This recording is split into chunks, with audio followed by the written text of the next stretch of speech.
Kambing!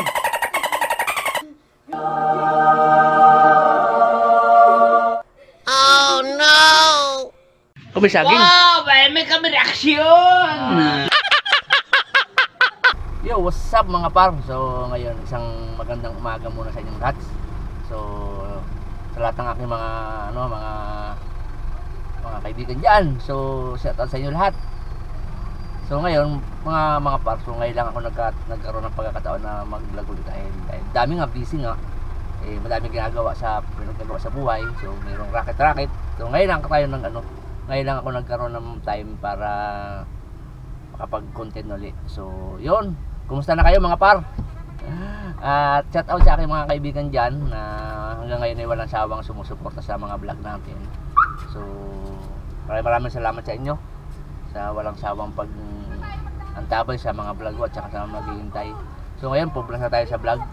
Yun, kahapon magko-content ako, kaya lang daming ginagawa, saka inaayos ko yung kaunting monkey business. So yung aking mga solar, so kahit pa paano nakakapag tayo kaunting business na sa solar. So sa mga gusto diyan mga par, sa mga gusto diyan mag-avail, so ready na. So PM lang kayo. So andyan sa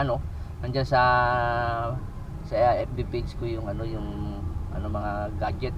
So doon naman sa ginagawa ko na yun. Kaya hanggang sa small mga appliances lang, mula electric fan, daylight at saka washing machine. So kahit paano makatipid, lalo na ngayong summer. So malakas ang init. So kaya napakamahal ang kuryente. So yun, sa naisipan ko na mag-DIY ng solar system.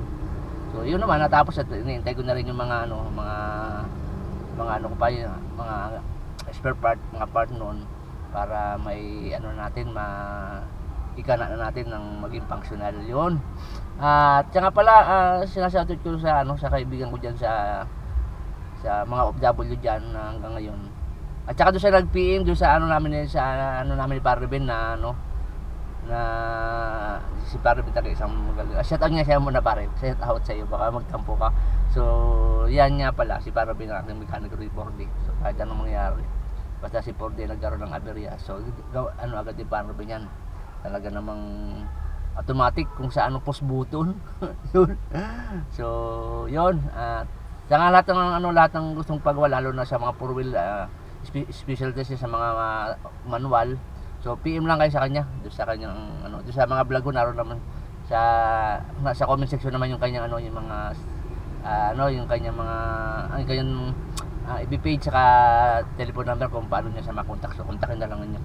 Natanggap naman siya ng pre-consultation. So pwede naman siyang tanungin. So yun. Itong ating susubukan natin itong ating bagong GoPro. So ganda pala nitong ating GoPro, ito bagong-bago. So ngayon subukan natin to. So sa pa ba? So ngayon hanap tayo ng ngayon magpapa-relax tayo. So hanap tayo ng maghihilot. Pahilot muna tayo. So yun, samahan niyo ako.